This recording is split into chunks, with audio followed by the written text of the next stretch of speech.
કલોલ તાલુકાના જાસપુર ગામે આવેલા વિશ્વ ઉમિયા ફાઉન્ડેશન ખાતે આજે ગુજરાતના મુખ્યમંત્રી ભૂપેન્દ્રભાઈ પટેલ, કેન્દ્રીય ગૃહમંત્રી, સહકાર મંત્રી અમિત શાહ તેમજ ઉમિયાધામ ખાતે આત્મનિર્ભર ભારત વિશ્વ રેકોર્ડ બનાવવા નિર્ધાર સાથે આજે યુવા બિઝનેસ મહાસંમેલનનું આયોજન કરવામાં આવ્યું છે।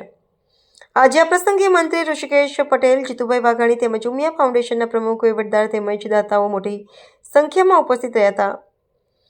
આ પ્રસંગે ઉપસ્થિત જયેશભાઈ, મંત્રી ઋષિકેશ પટેલ, જીતુભાઈ વાઘાણી વગેરે મહાનુભાવો દ્વારા આત્મનિર્ભર ભારત બનવા સંકલ્પ સાથે આજે યુવાઓને જોડાવાનો છે તેના આધાર પર સશક્ત ભારત વિશ્વગુરુ બનવા પ્રયાસ વિશ્વ ઉમિયા ફાઉન્ડેશન કરવા જઈ રહ્યું છે।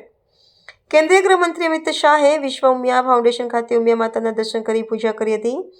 પાટીદાર સમાજના લોકો એક નેજા હેઠળ લાવી દેશ વિદેશમાં મહત્વપૂર્ણ યોગદાન વિશ્વ ઉમિયા ફાઉન્ડેશન દ્વારા આત્મનિર્ભર ભારત સ્વપ્નને સાકાર કરવા સમગ્ર વિશ્વમાં ભારત નંબર 1 બને તે માટે આત્મનિર્ભર ભારત નિર્માણ કાર્ય કરવા માટે દેશના નાગરિકો કરવાનું છે। 2014-2000 કરોડ 23,834 કરોડની લેનદેન થઈ 34 વધુ કાનૂની પ્રાવધાન દૂર આજે દેશમાં વિકાસ કર્યો છે તેમ કેન્દ્રીય ગૃહમંત્રી અને સહકાર મંત્રી અમિત શાહે જણાવ્યું હતું।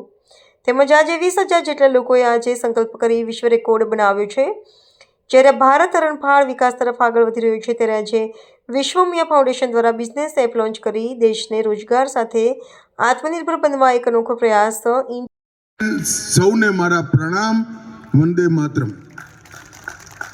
મિત્રો, આજે અહીંયા વિશ્વ ઉમિયા ફાઉન્ડેશન દ્વારા યુવા બિઝનેસ મહાસંમેલન 25માં લગભગ 15,000 જેટલા યુવાનો અહીંયા એકત્રિત થયા છે।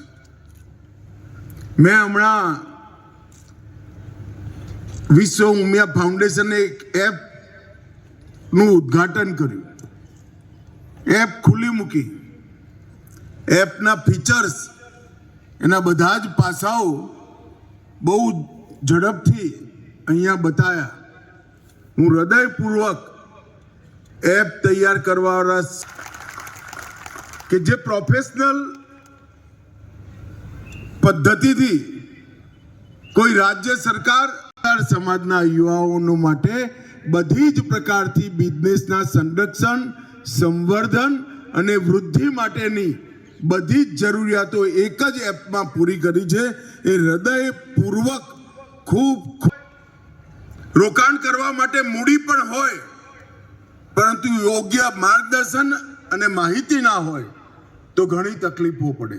देश और प्रदेश की खबरों के लिए अभी सब्सक्राइब कीजिए इंडिया टीवी लाइव, साथ ही बेल आइकन को दबाना बिल्कुल ना भूलें, जिससे सबसे पहले खबर आप तक पहुंच सके।